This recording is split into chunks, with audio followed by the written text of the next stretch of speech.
안녕하세요. 저는 50대 후반 주부입니다. 젊은 시절에는 일도 했었는데 아이들을 낳으면서 자연스럽게 전업주부로 살고 있어요.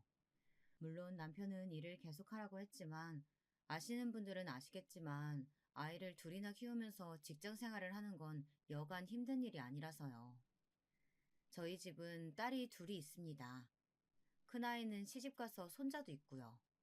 둘째는 지금 외국에서 공부를 하고 있습니다. 나간 지는 3년 정도 됐는데 자꾸 거기 눌러 앉아 살고 싶어 해서 고민이네요. 지금도 이렇게 보고 싶은데 말이에요. 남편은 작은 사업체를 운영 중이에요.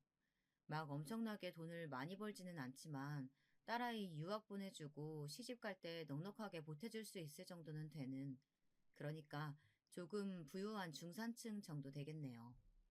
상류층이라기엔 그 정도는 절대 아니고요. 그 덕에 저도 집에서 마음 편하게 아이를 볼 수 있었겠죠. 한 명만 벌어도 충분했으니까요. 저는 젊었을 때 선생님이었어요. 초등학교에서 아이들을 가르쳤는데 아직도 그때의 짬이 남아있는지 아이들을 잘 돌봅니다. 그래서 손자뿐 아니라 다른 집 아이들도 저를 좋아해요. 큰애가 손주를 안겨줬을 때 너무 좋았어요. 제가 나서서 키우겠다고 그래서 저희 집에도 자주 오고 그랬었는데 시간이 지나갈수록 집에 찾아오는 횟수가 점점 줄더라고요. 그게 참 섭섭했었습니다. 그때는요.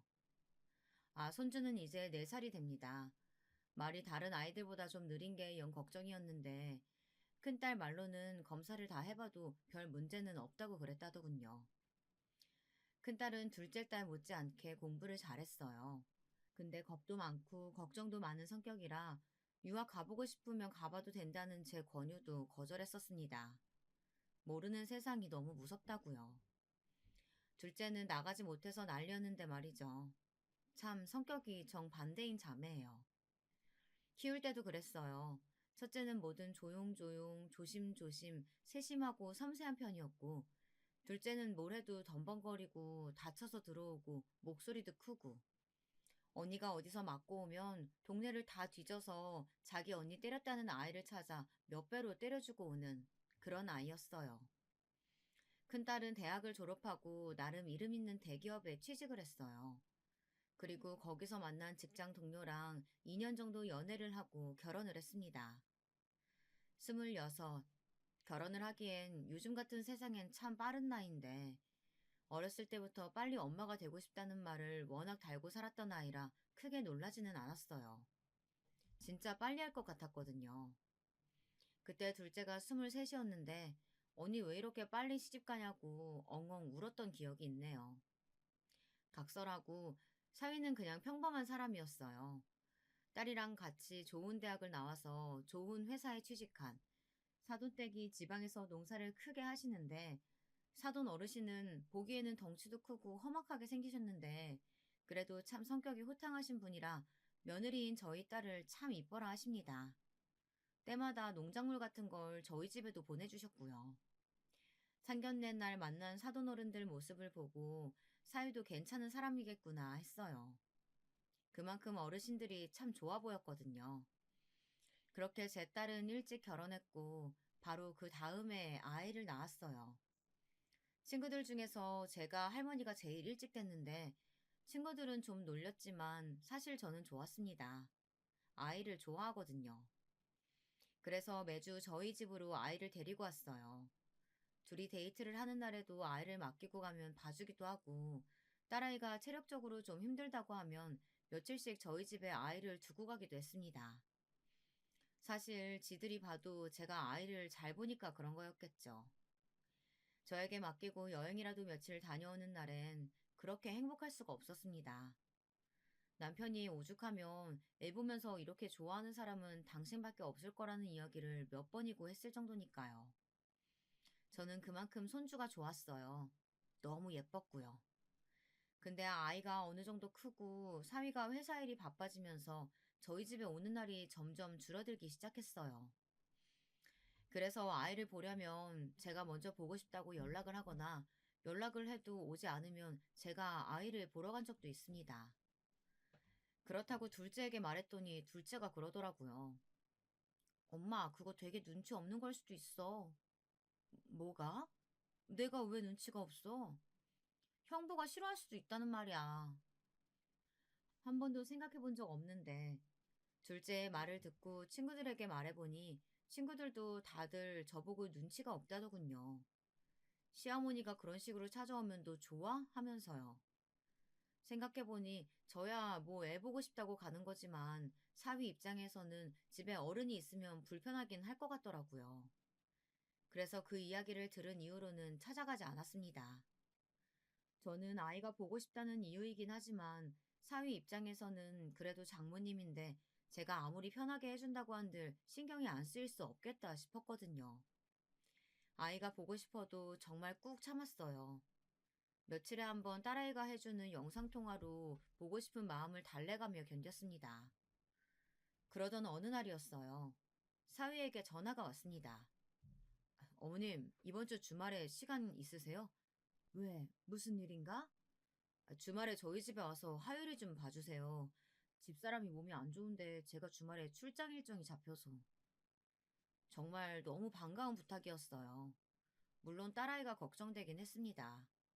잔병치레가 많은 아이이긴 했지만 며칠씩 앓아 누울 정도로 몸이 안 좋았던 적은 없었거든요. 그래서 사위와 전화를 끊은 뒤 곧장 딸아이에게 전화를 했어요. 엄마. 딸아이 목소리가 좋지 않더라고요. 그래서 덜컥 걱정이 됐습니다. 너 많이 아파? 이서방이 너 아프다고 하율이 봐달라고 그러던데. 아니, 그 정도는 아닌데. 그 사람은 왜 그런 부탁을 했대? 엄마 힘들게. 엄마야 힘들 게 뭐가 있어. 엄마 하율이 보는 거 좋아하는 거 너도 알잖아. 근데 네가 아프다니까 마냥 반가워할 수만은 없네. 아니, 그 정도 아니야. 내가 볼 수 있는데 참. 엄마 안 와도 돼요. 아니, 가. 하율이도 하율이지만 너 목소리 들으니까 네 얼굴도 한번 봐야겠다. 딸아이 목소리를 들으니 딸아이 얼굴도 봐야 마음이 놓이겠더라고요.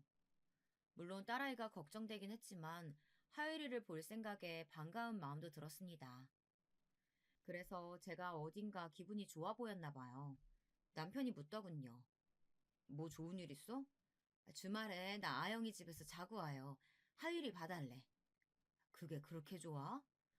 아영이 몸 안 좋다는데 좋아하면 그렇긴 한데 그래도 하율이 보는 건 너무 반갑네. 너무 오랜만이라. 아영이한텐 혹여 그런 말 하지 마. 애 서운해한다. 내가 미쳤어요? 그런 말을 왜 해? 남편이 정말 못 말리겠다며 고개를 젓더군요. 그렇게 주말만을 기다렸어요.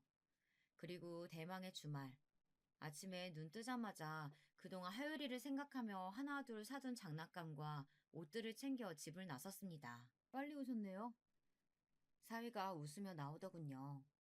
딸아이는 왜 나오지 않나 싶어 뒤를 보니 사위가 말했습니다. 집사람 몸이 너무 안 좋아서 누워 있어요. 많이 안 좋나? 그럼 병원을 가야 하는 거 아니야? 안 그래도 가서 링거도 맞고 왔어요. 주말 지나고도 안 좋으면 다시 가보려고요. 하율아, 할머니 오셨다.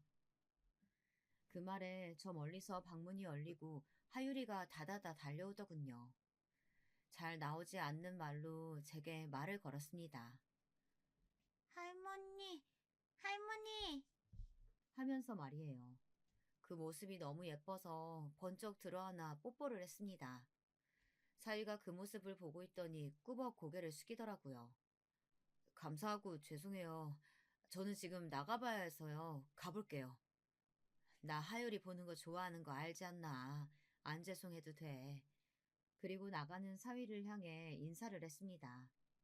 하율아, 아빠한테 잘 다녀오세요 해야지. 그 말에 하율이는 제 어깨에 얼굴을 묻더군요. 아빠가 가는 게 싫은가 보다 했습니다. 제 어깨를 꽉 잡은 하율이의 작은 손도 별 생각 없이 그저 반갑게만 생각했어요.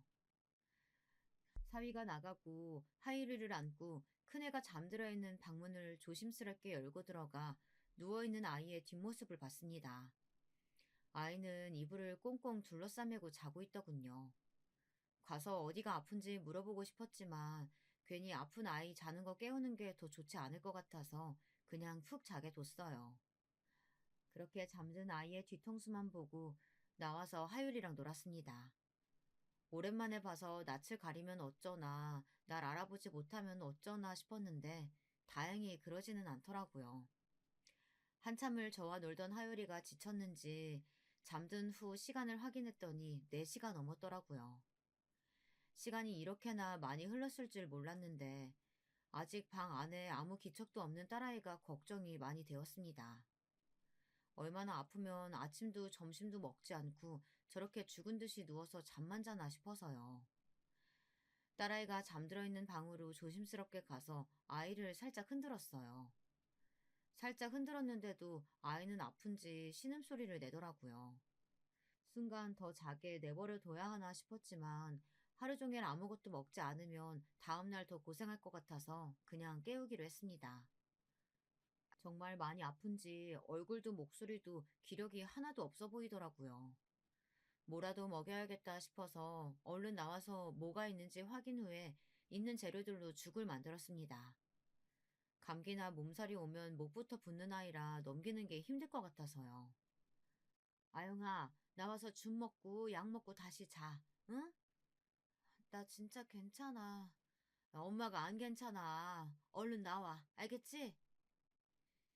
그렇게 단호하게 말하고는 밖으로 나갔습니다. 뭘 하는지 큰애는 한참 동안 방에서 나오지 않았어요.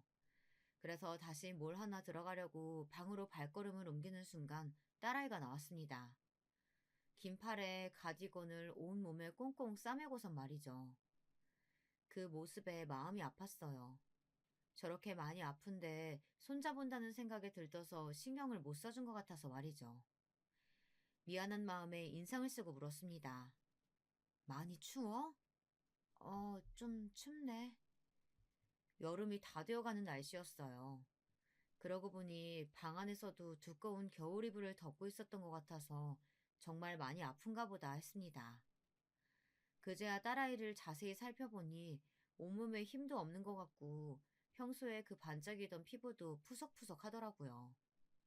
여태 잤으면서 한시도 못 잔 사람처럼요. 눈도 퉁퉁 부어있고 죽도 먹는 둥 마는 둥. 아픈 모습을 꽤 봤다고 생각했지만 이 정도로 컨디션도 기분도 가라앉은 모습은 처음 보는 것 같아서 그냥 두면 안 될 것 같다는 생각이 들었습니다. 그래서 당장이라도 병원에 같이 가자는 생각으로 말했어요. 지금이라도 다시 병원 갈래? 아니! 놀랐어요. 갑자기 크게 소리를 질러서요. 제가 놀라서 눈을 크게 뜨고 바라보자 딸이 당황한 듯 손사래를 치며 말했습니다. 자기도 그렇게 큰 소리가 나온 걸 놀라하는 눈치였어요. 오늘만 지나면 나을 것 같아. 진짜 괜찮아. 병원 갔다 왔어. 그래. 안 그래도 이서방이 링거도 맞고 왔다더라. 그렇게 이야기하니 움찔하더라고요. 그 사람이 그래? 응. 왜, 아니야? 아니, 맞았어. 링거.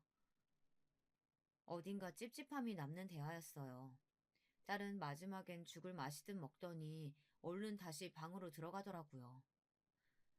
누워있고 싶어서 엄마 하율이 좀 잘 봐줘. 미안. 그러고 들어가서 또 나오지 않았어요. 어머니. 하율이가 어느새 잠에서 깼는지 설거지를 하는 제 다리를 잡더라고요. 물 묻은 손을 털어내고 얼른 아이를 안아들었습니다. 엄마는? 엄마도 맘마 먹고 들어가서 다시 자. 엄마 아야 하잖아. 엄마 아야해. 맞아, 엄마 아야해. 엄마, 아빠가 아야했어. 이제 입이 트이려는 듯 자꾸 말하는 게 귀여워서 하율이가 하는 말을 계속 따라했어요. 근데 하율이가 하는 말이 이상했습니다. 아빠, 엄마, 맴매했어. 맴매? 아빠가? 누구를? 엄마, 엄마를 맴매했어. 아빠가 엄마를 맴매했다고? 엄마, 아빠가 맴매했어. 그 말을 듣는데 어딘가 쎄한 기분이 들었어요. 물론 아이가 그냥 하는 말이니 하고 넘길 수도 있는 문제였지만 좀 전에 큰딸이 제게 보인 반응이 자꾸 머릿속에 남았습니다. 찝찝했거든요. 잠시 고민을 하다 하유리를 푹신한 패드 위에 올려두고 인형을 지워주고는 딸이 자고 있는 방의 문고리를 잡았습니다. 그런데 잠겨 있더군요. 엄마 들어가. 이야기 좀 해. 잠시만. 나 옷 갈아입어서. 그리고 잠시 뒤 철컥하고 잠금 장치 푸는 소리가 들렸습니다. 그리고는 다시 아이가 나타났어요. 땀을 뻘뻘 흘리고 긴팔을 입고 있더군요. 그런데 이상했습니다.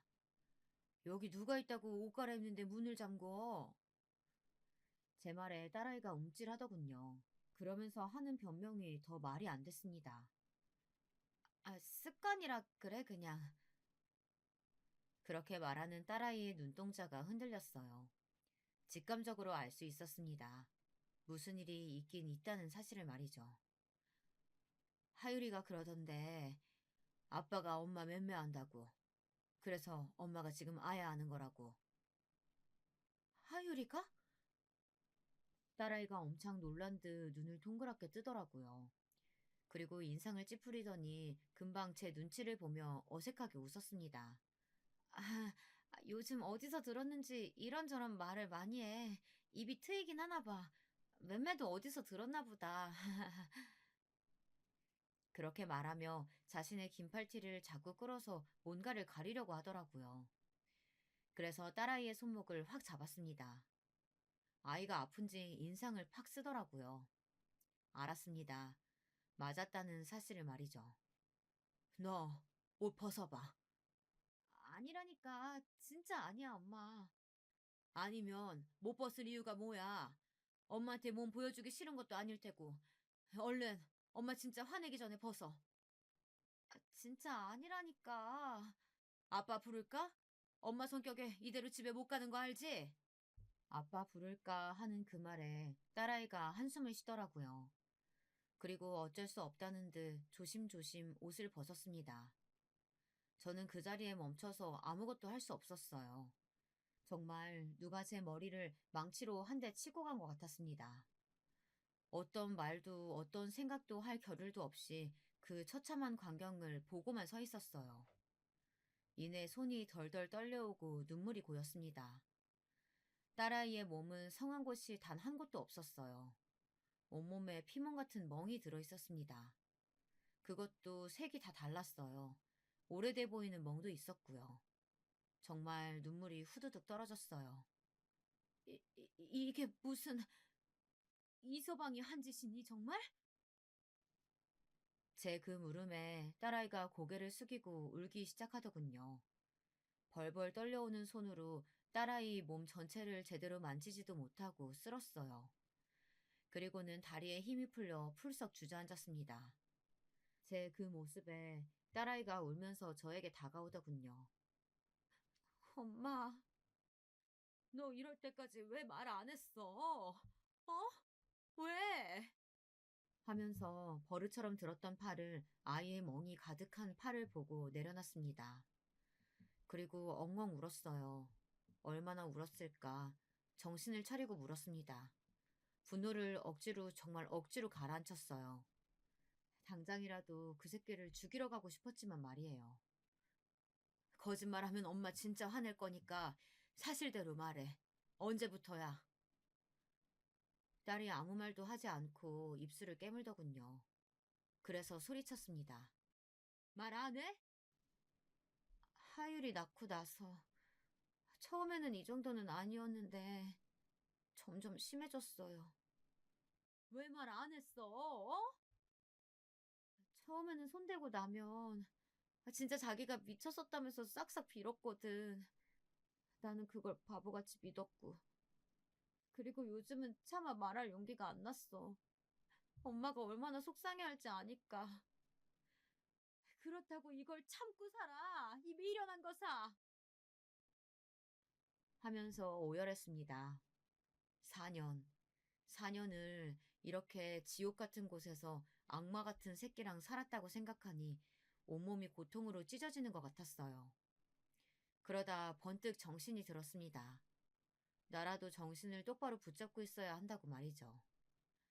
가방 제일 큰 거에 네 짐 다 넣어. 엄마는 하율이 챙길 테니까. 일단 아이를 저희 집으로 데려가야 했어요.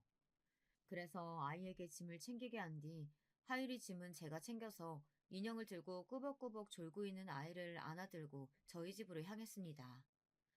아침에 하율이가 지 아빠를 본체만지 했던 것도 이해가 갔어요. 근데 하율이가 어떻게 알았지? 잘 때만 그랬는데. 큰딸이 그렇게 말하면서 울더라고요. 정말이지 가슴이 찢어지는 경험이었습니다. 그렇게 집으로 가는 길에 동네 작은 병원에 가서 진찰을 받고 진단서를 끊었어요.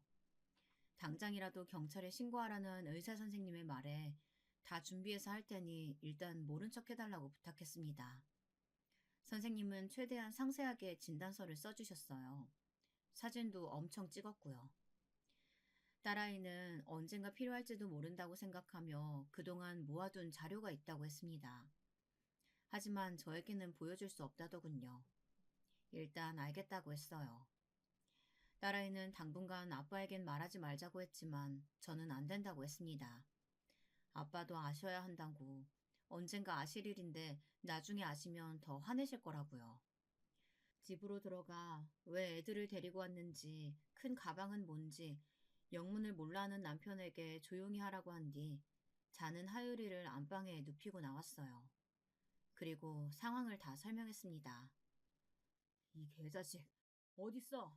당장 죽여버려야지. 일단 기다려요. 그리고 애깨요. 쉿.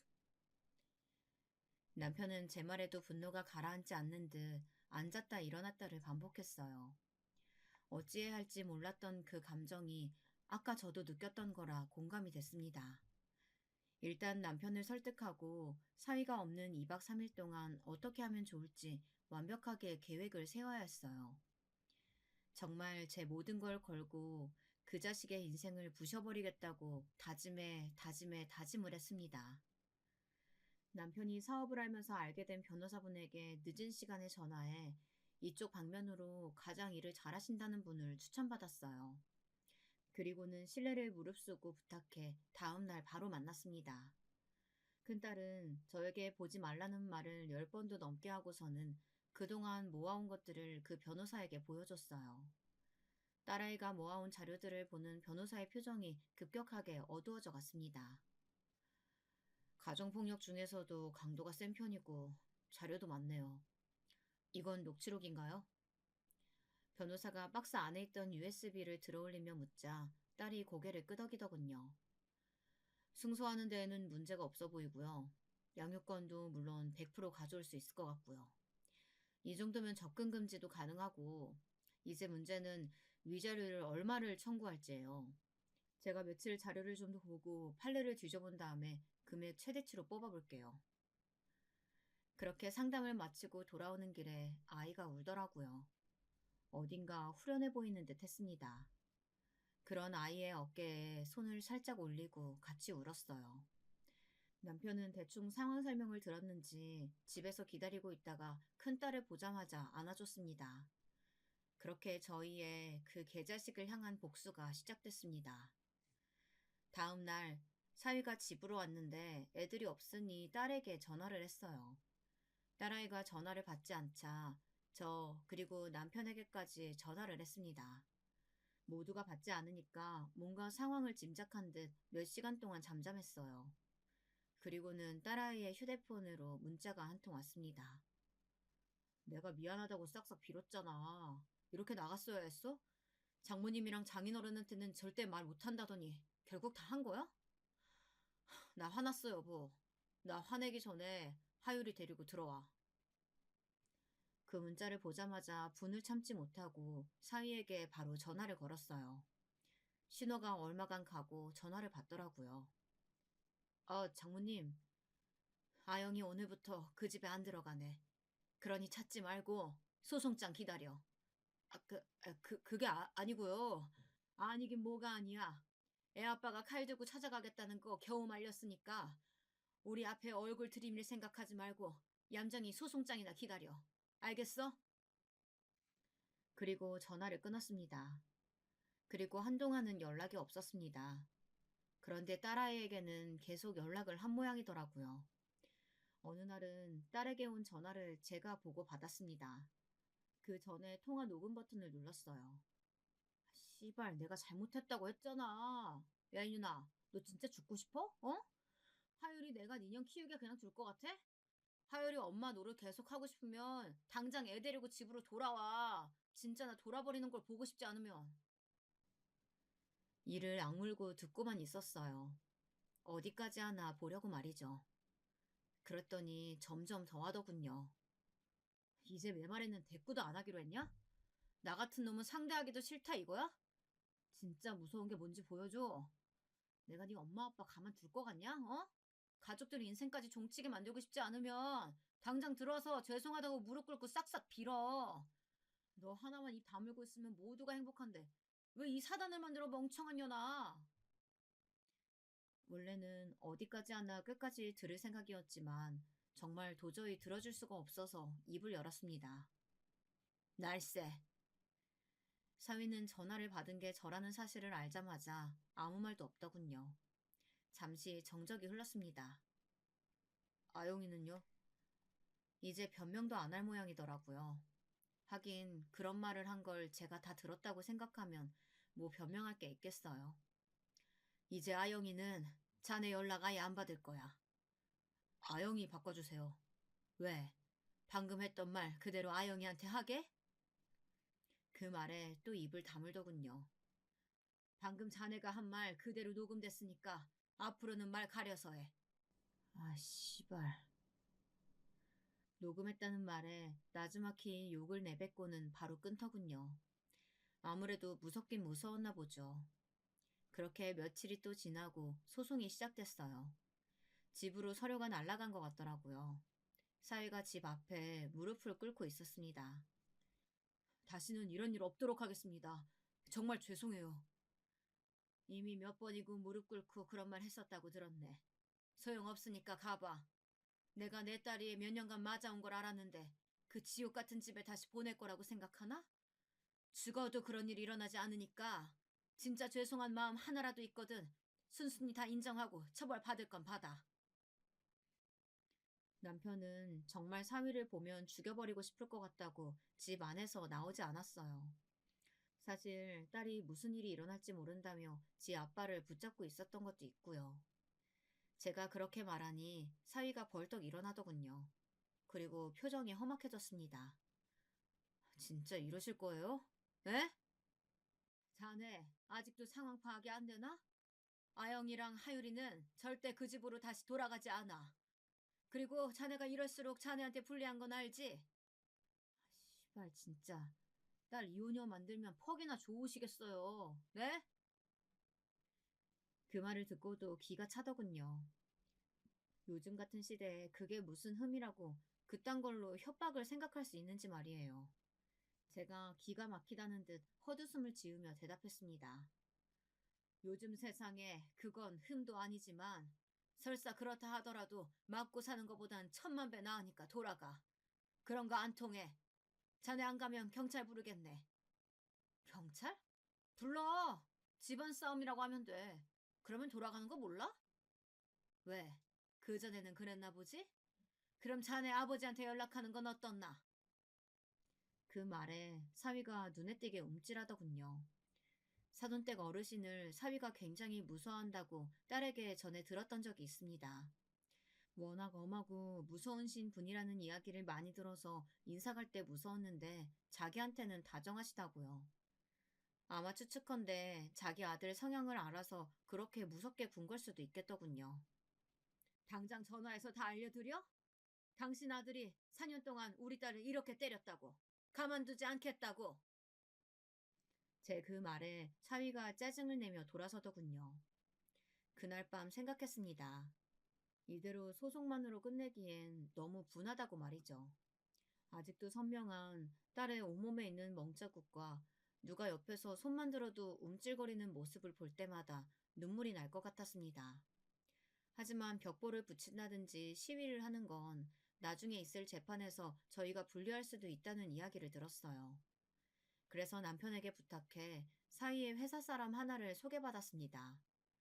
남편은 사업을 오래 해서 발이 넓은 편이었거든요. 나온 사람은 딸 또래의 여자 직원이었어요. 아빠 친구분 따님이 이 팀장님 아내분 되시는 거 이번에 저도 처음 알았어요. 이렇게 나와줘서 너무 고마워요.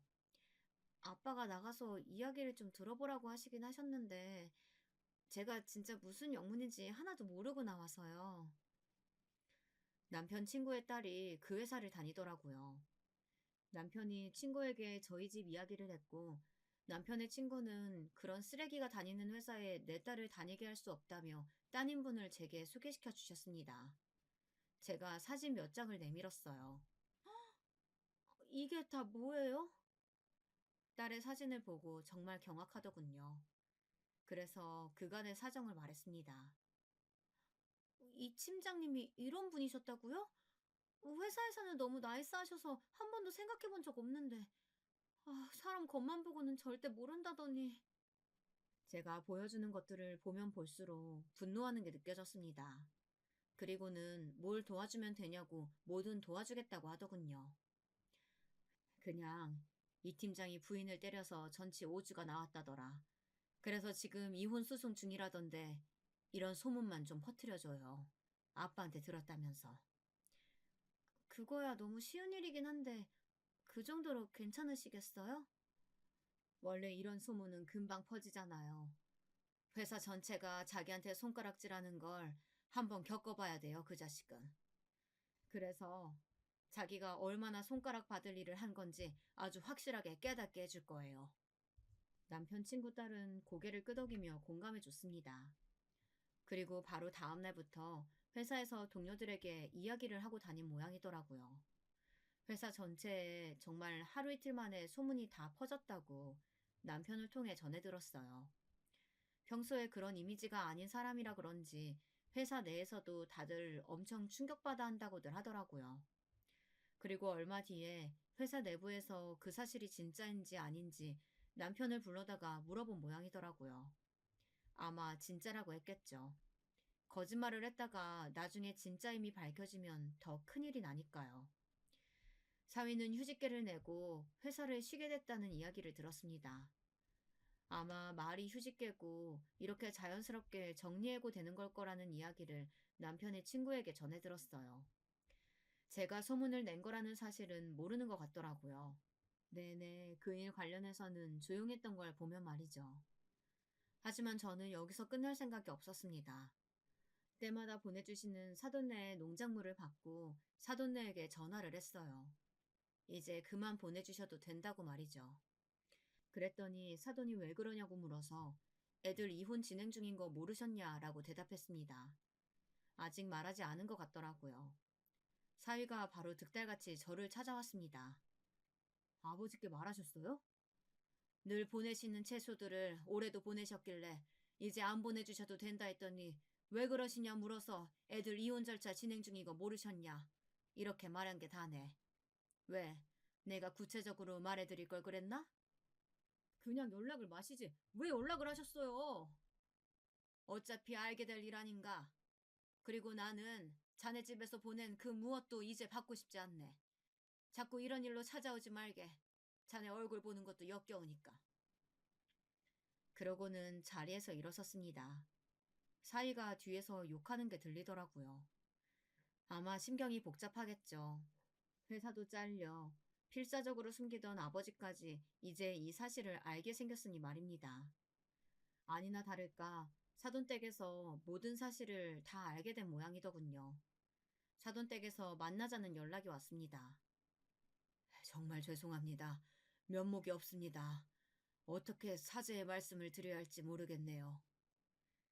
사실 그 어떤 용서를 비신다고 하더라도 저희는 용서할 마음 없습니다. 그냥 아드님이 저희가 요구한 조건 그대로 받아들이고 진심으로 반성할 수 있게끔 따끔하게 알려주세요. 아이가 정말 많이 죄송하다고 무릎까지 꿇었다고 하던데 한 번만 용서해 주실 수는 없나요? 어떻게 알려졌는지 회사에도 소문이 다 났고 지금 이 상태에서 이혼까지 하면 정말 저희 아이는 미래가 없는데 이런 일 한 번 더 있으면 저희가 나서서 이혼시키겠습니다. 한 번만, 한 번만 용서해 주세요. 자기 딸이 저런 일을 당했더라도 저런 말을 할 수 있을까요? 서희는 보나마나 자기 유리한 대로 이야기를 했겠죠. 그 상황을 무마하려고요. 용서요? 사돈 어르신은 사돈 어르신 자식이 맞았대도 용서를 하실 수 있겠어요? 네? 물론 힘드신 건 압니다. 아는데 그래도 둘 사이에는 하율이도 있고 더 이상 들을 가치도 없는 말을 늘어놓는 것 같길래 그 앞에 사진을 한 장 던졌습니다.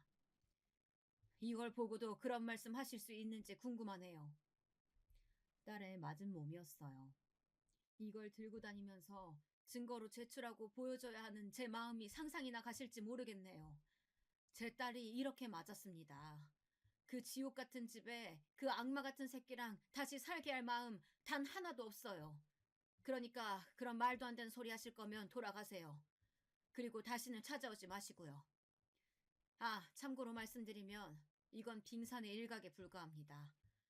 4년 동안 제 딸이 맞은 이런 사진 자료들만 박스 한가득에 저한테 딸한테 돌아가면서 욕하고 협박하던 통화 음성 파일들도 다 있어요. 딸의 시어머니 되는 사람은 그 사진을 보자마자 아무 말도 하지 못하고 입을 틀어막더군요. 그리고 시아버지 되는 분은 굉장히 화가 나 보였습니다. 물론 저 말고 자신의 아들에게 말입니다. 아니, 어떻게 이런... 보셨으면 아시겠죠? 다시 살라는 그런 끔찍한 소리는 입 밖에도 내지 마세요. 두 사람은 돌아갔습니다. 그리고 나중에 듣기로는 그날 자신의 아버지에게 정말 죽지 않을 만큼 맞았다고 하네요. 판사가 합의를 권하는 자리에 나왔을 때 아직 얼굴에 지워지지 않은 멍을 보니 맞는 것 같더라고요. 회사고 동네고 그리고 자신의 고향까지 소문이 다 난 모양이었습니다. 부인을 때려서 이혼을 당했다는 사실이 말이죠. 회사도 잘리고 재산도 상당 부분 저희에게 위자료를 지급했어요. 당연히 양육권도 저희가 가져왔고요. 딸은 하율이가 어느 정도 클 때까지 저희 집에서 같이 살기로 했습니다. 미국으로 간 것 같더라고요. 한국에서는 당연히 살기가 힘들었겠죠. 그래서 둘째에게 연락을 했어요. 저는 그 자식이 편안하게 사는 꼴을 절대 그냥 두고 볼 생각이 없었거든요. 뭐? 그 자식이 미국에 갔다고? 지 언니가 그런 일을 당할 때 옆에 있어주지 못해 미안하다고 전화해서 밤새 울던 둘째였어요. 지 언니가 누군가에게 맞으면 어느 동네라도 찾아가서 몇 배로 때려주고 했던 아이라 가만 있지 않을 거라고 생각했습니다. 아니나 다를까 교포사회에서도 금방 소문이 다 난 것 같더라고요. 멍청하게 가도 지 처제가 몇 년째 살고 있는 미국, 그것도 LA로 갈 게 뭐랍니까? 진짜 언제까지 괴롭히실 거예요? 그래서 제가 대답했습니다. 내 분이 다 풀릴 때까지. 원하는 대로 다 들여드렸잖아요. 제발 그만하세요. 곧 미국에서도 들어왔다는 소식을 들었습니다. 한국 교민사회가 상당히 보수적인 집단이라 그런 소문이 한 번 나면 되돌릴 수 없다고 둘째가 그러더군요. 미국에서도 발붙이고 살 수 없을 거라고요. 저희 딸은 그간 상담을 열심히 받고 치료를 받으면서 많이 괜찮아졌어요. 이제 일도 새로 시작했고 그 전만큼 많이 웃습니다. 그리고 딸에게 호감을 보이는 청년도 생긴 것 같더라고요. 물론 아직 딸에는 누군가를 만날 마음이 없는 것 같긴 하지만요. 그냥 서서히 일상으로 돌아가는 게 기뻤습니다. 그 전의 모습들을 되찾는 것 같아서 말이에요. 하지만 그 자식과의 악연은 거기서 끝나지 않았어요. 딸에 대한 집착이 시작된 것이었습니다. 당신이 우편함의 우편물 뜯어봤어요? 나? 아니, 왜? 우편물이 막 뜯겨져 있어서. 처음에는 애들 장난인 줄 알았어요. 하지만 그게 몇 번 반복되니 영 찜찜했습니다. 그리고 어느 날은 집으로 보낸 사람이 없는 선물들이 오기도 했어요. 꽃다발이다, 과일이다 하는 것들 말이죠. 그 또한 처음에는 별 생각 없이 딸을 좋아하는 그 청년이 보낸 건가 했습니다. 그 사람이 자기 아니라던데? 어? 그때부터 무서워지기 시작했어요. 그리고 딸이 새벽마다 모르는 번호로 전화가 온다고 하더라고요. 그리고 누군가가 자기를 지켜보는 기분이 든다고. 근데 저도 최근에 그런 기분을 몇 번 느낀 적이 있었거든요. 그래서 너무 불안해진 마음에 집 앞에 조그만 CCTV를 따로 설치했습니다. 그리고 며칠 뒤 그걸 확인하고 정말 나자빠질 수밖에 없었어요. 그 자식이었습니다. 저희 집 현관에 귀를 대고 아내 소리를 듣는 듯한 모습이 고스란히 찍혀 있었어요. 텀을 보니 2, 3일에 한 번씩은 찾아와서 그렇게 저희 집 동태를 살피고 가는 것 같더라고요. 요 1, 2년간 전혀 그런 일이 없었기 때문에 뭐하고 사는지 몰랐는데 그러고 있더라고요. 좀 알아보니 지방에 아버지 농사일 도우러 내려갔다가 최근에 다시 올라온 모양이었습니다. 그리고는 곧장 스토킹을 시작한 것 같았어요. 요즘 뉴스에 왜 안전 이별을 못해서 맞거나 혹은 그보다 더한 일을 당한 여성들에 대한 이야기가 많이 나오잖아요. 그래서 그런지 정말 무서웠습니다. 경찰에 신고하니 이 정도로는 딱히 별다른 조치를 취할 수 없다고 하더군요. 그냥 딸아이에게 조심하라는 말을 했어요. 그래도 불안했습니다. 그러던 어느 날 마트를 다녀오는 길에 어딘가에서 비명소리가 났어요. 뭔가 제 딸의 목소리 같아서 얼른 달려갔더니 아니나 다를까 그 개자식이 딸의 손목을 잡고 있더군요. 내가 이렇게까지 비는데 이럴 거야? 진짜 다신 안 그런다고. 이제는 용서해줄 때도 됐잖아. 나는 당신 얼굴만 봐도 아직 심장이 벌렁거리고 손발이 덜덜 떨리는데 이제는 용서해줄 때라니. 그걸 누구 마음대로 정하는데? 내가 잘못했어. 잘못했다니까? 가라고.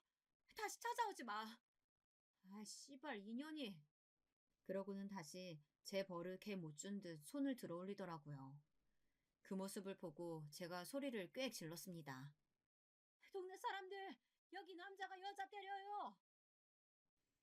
그랬더니 그제야 저를 발견한 듯 사위가 당황하더라고요. 욕을 짓거리며 자리를 떴습니다. 괜찮아? 바로 딸애에게 가서 안아줬어요. 몸을 덜덜 떨고 있더라고요. 많이 괜찮아졌다고 생각했는데 한 번 있었던 일에 대한 트라우마는 어쩔 수 없나 보더라고요. 눈물이 나왔습니다. 그렇게 딸아이와 안고 있는데 아영 씨 괜찮아요? 어떤 남자의 목소리가 들려왔어요. 고개를 들고 보니 전에 언뜻 본 적이 있던 청년이었습니다. 아영이를 좋아한다는 그 청년 말이죠. 괜찮다고 말해주고 둘이서 어디론가 가서 잠시 이야기를 나누더니 아영이만 돌아오더군요. 이야기를 들어보니 너무 무서워서 급하게 문자를 했답니다. 그래도 저나 남편보다는 해결이 빠를 것 같다고 생각했대요. 경찰이거든, 그 사람. 알고 봤더니 아영이 일을 조사하던 경찰이더라고요. 경찰서에는 몇 번 간 적이 없어서 저는 얼굴을 기억하지 못했는데 그러고 보니 낯이 좀 익는 것 같더라고요. 그 이후로 그 청년은 아영이 옆을 무슨 기사마냥 지키기 시작했어요. 경찰이라는 그 직업에 더 든든하다고 느꼈던 것도 있었던 것 같습니다. 그렇게 두 사람이 붙어 다니다 보니 아마 사위도 그 모습을 봤던 거겠죠. 그날 이후로 딸의 바뀐 번호를 어떻게 알아냈는지 자꾸 문자가 온다고 했습니다. 당신 연애해? 나를 두고 어떻게 그럴 수 있어? 그 새끼는 네가 이혼녀의 애엄마인 거 알아? 정말 징글징글했습니다. 동시에 무섭기도 했어요. 어느 날은 저희 집 앞에서 기다리고 있다가 저랑 마주쳤어요. 어머님이 용서해주세요. 그럼 아영이도 저 용서해줄 거예요. 애초에 내가 용서해줄 생각도 없지만 그렇다고 해도 아영이가 자네에게 돌아갈 일은 없을 거야. 왜요? 만나는 새끼 있어서요? 그 새끼는 다 안 돼요? 이혼녀의 애엄마인 거? 모르죠? 모르니까 만나는 거겠지. 왜 몰라? 자네가 아영이 그렇게 했을 때 사건 조사하던 경찰이었는데. 뭐라고요? 제 말에 적잖이 놀란 것 같더라고요. 왜 아니겠어요. 그건 저희도 놀랐는데요. 거짓말이죠? 내가 그런 거짓말을 왜 하나? 그리고 자네 아버지는 자네 올라와서 또 이러고 다니는 거 아시나? 어? 그 말에 또 인상을 팍 쓰더니 그대로 돌아가더군요. 그리고 한동안은 잠잠한 듯 했습니다. 그러다 사건이 터졌어요. 또 몰래 저희 집 앞에서 아영이를 기다리다가 아영이가 혼자 있는 줄 알고 아영이에게 말을 걸었던 겁니다. 근데 뒤에서 그 청년이 오고 있었던 거예요. 시비가 붙었고 사위가 먼저 그 청년을 한 대 때리자 그 청년이 바로 제압을 했다더군요. 덩치도 힘도 딱 봐도 사위보다 더 크고 좋아 보이는 청년이긴 했거든요. 사위는 그대로 경찰서로 연행되어 갔습니다. 그리고 현행범으로 체포되었어요. 또다시 시골에서 전 시댁 식구들이 다시 올라왔습니다. 이 미친 새끼가 다시는 안 그러겠다 그래서 올려보내줬더니 또 쓰레기 같은 짓을 해? 너 죽고 싶어 진짜? 어? 하면서 자신의 아들 뺨을 세게 올려치더군요. 전 사위가 휘청했습니다. 죄송합니다. 그 와중에 딸의 전 시어머니는 저희에게 와서 또 용서를 구하기 시작했습니다. 정말 면목 없습니다. 정말 미안하다 얘야. 우리가 애를 다 잘못 키운 죄다. 저는 딱히 할 말도 용서하고 싶은 생각도 없어서 대꾸도 하지 않았습니다. 보나마나 이번에도 합의해달라는 말을 할 게 뻔했고요. 아니나 다를까 나중에는 제발 합의를 좀 해달라고 하더군요. 딸의 전 시아버지는 절대 합의해주지 말라고 저희에게 봐주지 말라 신신당부하시는 바람에 그 집 부부도 싸움이 좀 있었습니다. 그래도 합의는 해야 될 거 아니에요. 아들 전과자 만들 순 없잖아요. 갱생이 안 되는 새끼 자꾸 이런 식으로 봐주니까 더 정신 못 차리는 거 아니야? 없는 자식 치면 되지. 정말 난장판이었습니다. 그 와중에 전 사위는 딸이랑 만나는 그 청년을 향한 계속 적대감을 내비치는 바람에 조사도 제대로 진행이 되지 않았고요. 통상적으론 그 정도 일로 유치장에 구금되진 않는다고 들었지만 이미 딸애를 폭행해서 그 문제로 처벌받은 적이 있는지라 유치장에 구금이 됐어요. 그리고 저희가 합의를 해주든 말든 경찰로 넘겨질 거라고 하더군요. 경찰을 때린 것도 큰 이유인 것 같았습니다. 그렇게 집행유예이긴 해도 형을 받았다는 연락을 얼마 뒤에 듣게 되었어요. 그리고 아직까지는 제 딸 앞에 나타나지 않고 있어요. 아마 그 청년이 무서워서도 이유가 크겠죠. 여태는 자기보다 덩치도 작고 힘도 없는 사람들만 상대하다가 예상 밖의 상대를 만났으니 말입니다. 전 사위는 다시 시골로 잡혀간 것 같더라고요. 뭐 외국에 나갔다는 소문을 들은 적도 있는데 그건 아닌 모양이었습니다. 그렇게 무서워하는 자신의 아버지 옆에서 아마 꽤나 견디기 힘든 생활을 하겠죠. 제대로 된 인간이라면 과거를 후회하며 자신이 한 짓을 되돌아보겠지만 그럴 인간은 아니기 때문에 그냥 그렇게 평생 과거에 묶여서 살길 바랄 뿐입니다.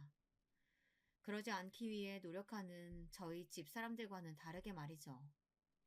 아직은 결혼 생각이 없는 것 같긴 하지만 딸아이는 그 청년과 잘 만나고 있습니다.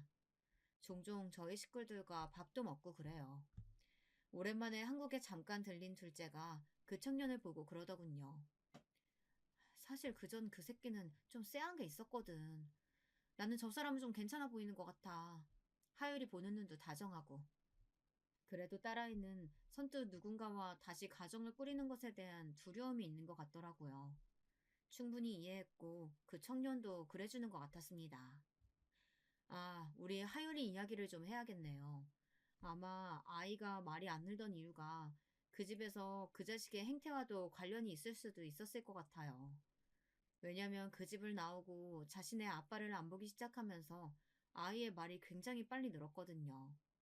이제는 어린이집에서도 말도 제일 많이 그리고 제일 잘한다고 담당 선생님이 말을 전해줬습니다. 집에서도 입이 쉴 새가 없어요. 그간 못한 말을 다 하기라도 할 기세로 말을 하고 있습니다. 그 조잘거리는 입이 어찌나 귀여운지 하율이 본다고 시간 가는 줄 모르는 생활을 하고 있어요. 나중에 너 다시 재혼하는 날 와도 하율이는 나 주고 가. 안 돼. 하율인 내 아들이야. 너보다 하율이가 더 좋은데 어떡하냐? 그건 좀 서운한데? 저희는 평화롭게 잘 지내고 있습니다. 물론 때때로 그때의 기억이 떠오르는 날이면 힘들어지기도 하지만 많은 시간을 웃으며 지내고 있어요. 어느 날 딸애가 그러더군요. 나만 참으면 모두가 행복해진다는 그 말에 그냥 참았었다고 말이죠. 혹시나 하율이를 못 보게 될 상황도 무섭고, 내가 맞고 산다는 사실을 사람들에게 알리는 것도 부끄럽고, 또 무엇보다 저와 남편이 이 사실을 알게 돼서 가슴 아파할 게 너무 걱정되었다고 말이죠. 그리고 처음에는 그 자식이 하는 말을 믿기도 했답니다. 다시는 안 그러겠다는 그 말 말이에요. 그렇게 점점 더 심해진 폭력에 어느 순간 자신도 익숙해져 가는 게 무섭기도 하면서 한편으로는 다행이라 여긴 적도 있었다고요. 하지만 이 모든 상황이 지나고 돌이켜보니 결국 내가 있었던 그곳이 지옥이었고 자신은 악마와 살았던 게 맞다고 말했습니다. 그리고 이런 상처는 부끄러워할 것도 아니라는 사실도 말이죠. 사람은 결국은 어떤 상처를 이겨내는 힘을 다들 가지고 있으니까요. 아직은 힘든 날도 종종 있긴 하지만 결국엔 시간이 우리의 상처를 더 흐리게 해줄 겁니다.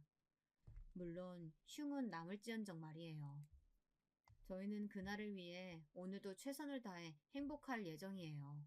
아, 물론 내일도 말이죠. 이 이야기를 들으시는 분들도 혹시나 남들의 시선과 혹은 누군가가 속상해할 것을 걱정하거나 내가 잘못하지도 않은 일에 부끄러워하신다면 전혀 그럴 필요가 없습니다. 그런 생각들이 오히려 가해자가 더 당당해질 수 있게끔 만들어주는 거니까요.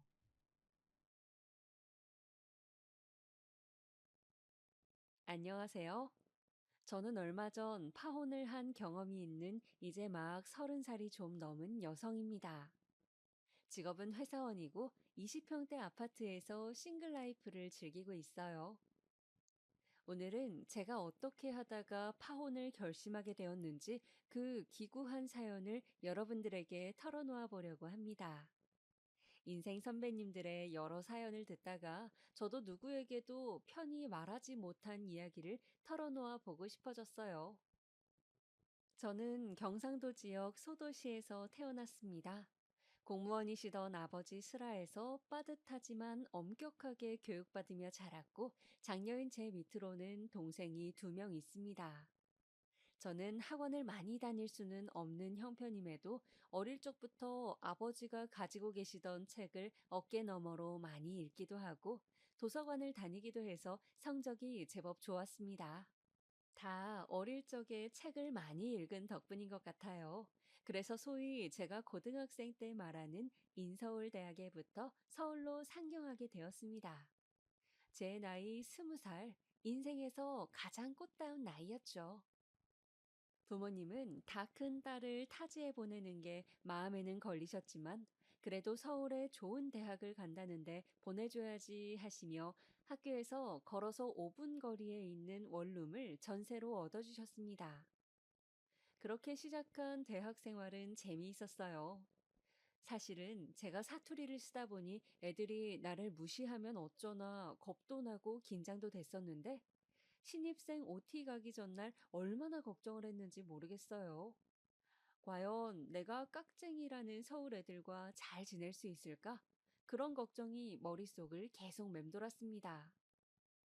드디어 OT 날 아침이 밝았어요. 저는 청자켓을 입고 선배들이 세우는 줄에 따라 2명씩 짝을 지어 고속버스를 탔습니다. 버스를 타고 가는 길에 제 옆에서 조용히 음악을 듣고 있던 여학생에게 인사를 했습니다. 그랬더니 그 애가 쑥스러워하며 자신은 부산에서 와서 사투리를 쓴다며 이해해달라고 웃는 것이 아니겠어요? 그래서 저는 너무 반가워 그 친구의 손을 잡고 흔들며 나도 경상도에서 왔다고 반갑다고 우리 말 편하게 하자며 신나서 수다를 떨었어요. 서울에서 처음 사귄 친구가 비슷한 지역 사람이라 한결 힘이 나고 든든했습니다.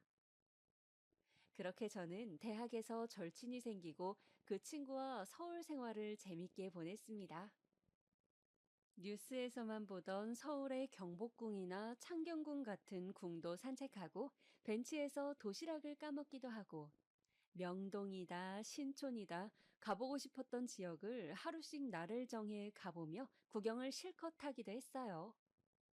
연희라는 이름을 가진 이 친구는 피부가 무척 희고 긴 머리가 찰랑거리는 여성스러운 외모의 친구였는데, 그래서인지 남자에게 인기가 많았습니다. 자연스럽게 이 친구와 어울리다 보니 저도 남자친구들과 어울리게 되었는데, 여중 여고만 나왔던 터라 처음에는 남자들과 이야기를 하는 것이 어색하고 영 맞지 않는 것 같았지만, 그냥 사람으로 생각하고 편하게 말하면 된다는 연희의 이야기를 듣고 나니 마음이 편해지는 것 같았습니다. 그러다 저는 연희와 단체 소개팅을 하게 되었어요. 말이 소개팅이지 여행 같은 형식으로 여러 명이 1박 2일 펜션에 모여 지내면서 함께 고기를 구워 먹고 수영도 하고 즐겁게 이야기를 나누며 나에게 맞는 사람을 찾아도 되고 그냥 놀아도 되는 자리였어요.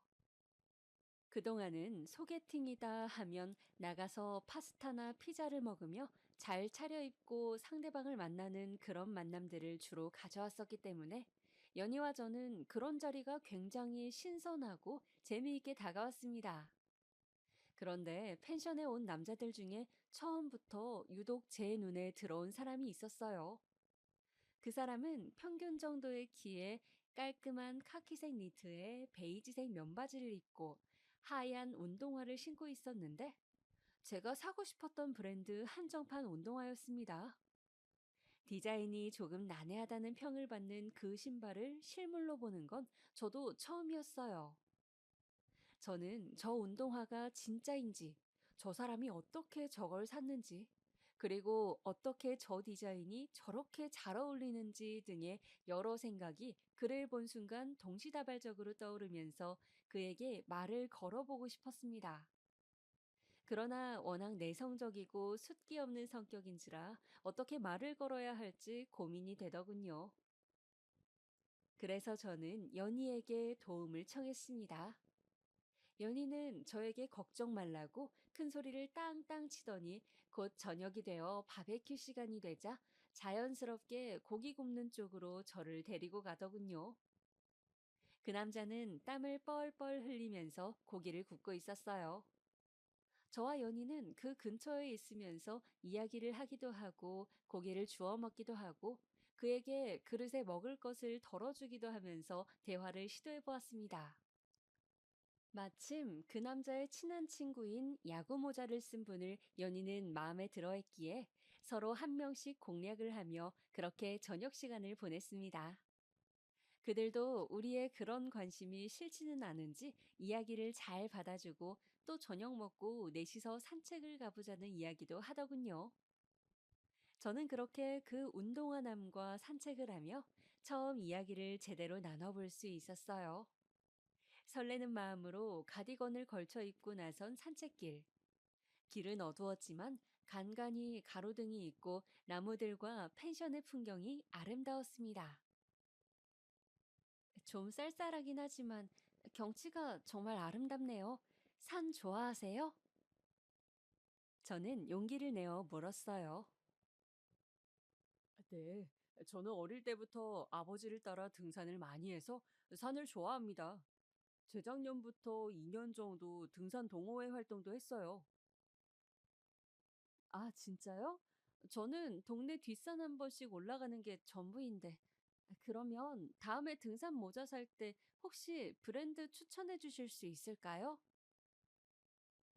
아, 등산 모자 사시게요? 어떤 디자인이 필요하세요? 땀 흡수 잘 되는 거? 아니면 햇빛 잘 가려주는 거요? 저는 그분과 등산 이야기를 하며 친해졌어요. 실제로 산을 타는 걸 좋아하기도 했고, 같이 취미 활동을 할 사람이 없어 적적하기도 했는데, 마침 이분이 등산을 좋아하신다니 반가웠습니다. 우리는 그렇게 다음 주 일요일에 함께 도봉산에서 만나자는 약속을 하고 헤어졌어요. 연희에게 펜션 여행에서 돌아오고 난 후 사실 그분과 이번 일요일에 도봉산으로 등산을 가기로 했다고 하자 연희는 저에게 잘 되었다며 자신과 그 야구 모자를 썼던 분도 데이트를 하기로 했다고 네 명이서 같이 등산을 가보면 어떻겠냐고 등산을 마치고 내려오는 길에 파전에 동동주를 먹자고 신나하더군요. 그렇게 우리 네 명은 더블 데이트를 종종 하는 사이가 되었습니다. 저도 연희도 비슷한 시기에 정식으로 사귀자는 말을 들었고 둘 다 남친이 생겼죠. 저의 친한 친구와 남자친구의 친한 친구가 사귄다는 것은 처음에는 장점이 많다 생각했지만 시간이 지날수록 단점도 드러났습니다. 둘만 오붓하게 뭘 하기가 괜히 친구에게 눈치가 보이기도 하고 또 한 커플이 다투게 되면 서로 자기 친구 편을 들다 보니 싸움이 번져 결국 우리까지 싸우게 되는 일이 허다했어요. 그래서 넷이 놀러 다닐 때는 세상 행복하고 좋았습니다. 지금 생각해봐도 정말 좋았던 시절인 것 같아요.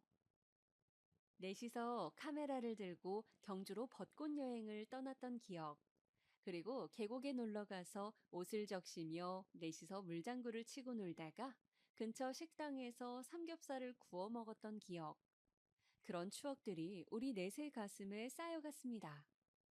그러던 중 연희가 어느 날 저에게 할 말이 있다며 커피숍에서 따로 보자고 하더군요. 남친이 생긴 이후에는 따로 만난 적이 많지 않았는데 어쩐 일인가 하고 저는 약속 장소로 갔습니다.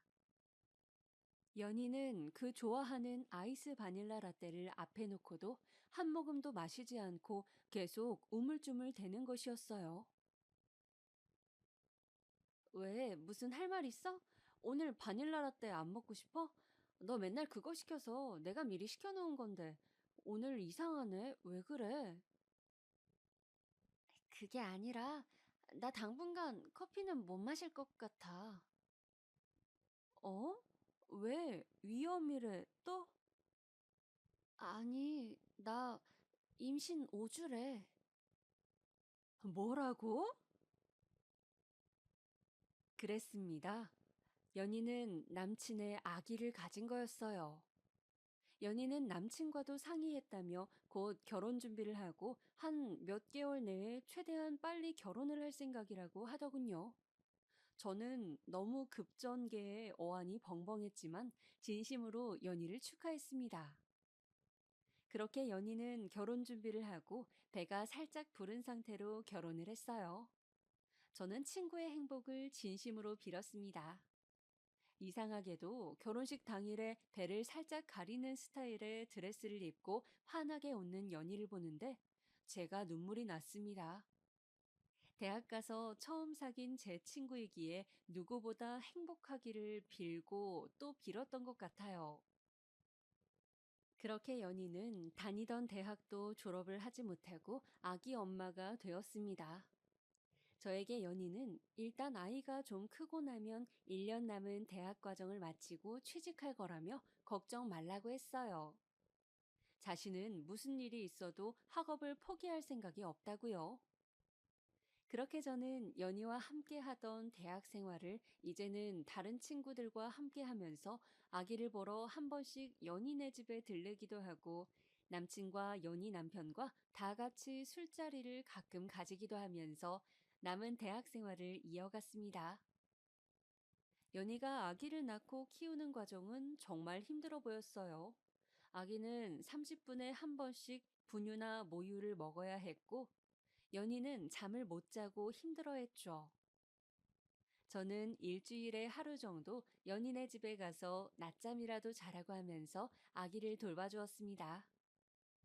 그런데 그렇게 제가 아기를 봐주고 있던 어느 수요일 오후였어요. 연희는 지쳐서 자고 있고 저는 아기를 안고 분유를 주고 있었는데 띠리릭 하면서 현관문 비밀번호 누르는 소리가 들렸습니다. 누구세요? 아니, 그러는 아가씨는 누구예요? 여기는 우리 아들 집인데. 아, 안녕하세요. 저는 연희 친구인데요. 연희는 지금 방에서 며느라, 예, 나왔다. 세상에, 연희의 시어머니라는 분. 그러니까 저도 잘 아는 연희의 남편의 엄마라는 분은 연희가 자고 있다고 분명히 말했는데도 방문을 활짝 열며 큰 소리로 연희를 깨우는 거였습니다. 연희는 깜짝 놀라서 벌떡 일어나더니 어머니 오셨어요? 연락을 주고 오시지. 하며 어두운 표정으로 말끝을 흐리는 것이었습니다. 어머니는 저를 흘끔 보시더니 이제 친구까지 불러서 너는 쉬고 애기는 남에게 맡기고 그러냐? 요새 젊은 것들이란 하면서 제가 있는 앞에서 대놓고 연희에게 핀잔을 주시는 것 아니겠어요? 저는 너무 당황해서 오늘은 그냥 근처에 일이 있어 왔다가 친구가 보고 싶어 들른 거라고 저는 이만 가보겠다고 하고 연희와 연희 시어머니를 집안에 남겨두고 허둥지둥 자리를 나섰습니다. 저는 사람 좋은 줄 알았던 오빠의 어머니가 저렇게 배려 없고 막무가내인 분이라니 정말 알 수 없다고 생각하면서 그날 집으로 가는 길에 연희의 전화를 받았어요. 연희는 울고 있었습니다.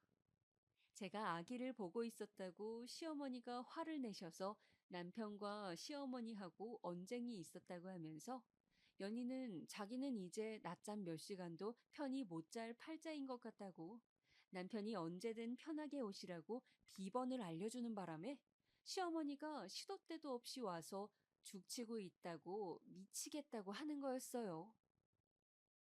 저는 화가 났습니다. 멀쩡히 좋은 대학 잘 다니고 있던 애를 애기 엄마로 만들고 공부도 못하게 했으면 책임을 져야지. 이런 식으로 자신은 그대로 대학을 다니면서 제 친구만 고생시키는 그 오빠가 마음에 들지 않았죠. 그래서 제 남친에게 요즘 연희의 남편은 어떻게 지내냐고 했더니 글쎄 그 오빠는 자신의 생활 변화는 아무것도 없이 평소와 다름없이 잘 지낸다는 거였어요.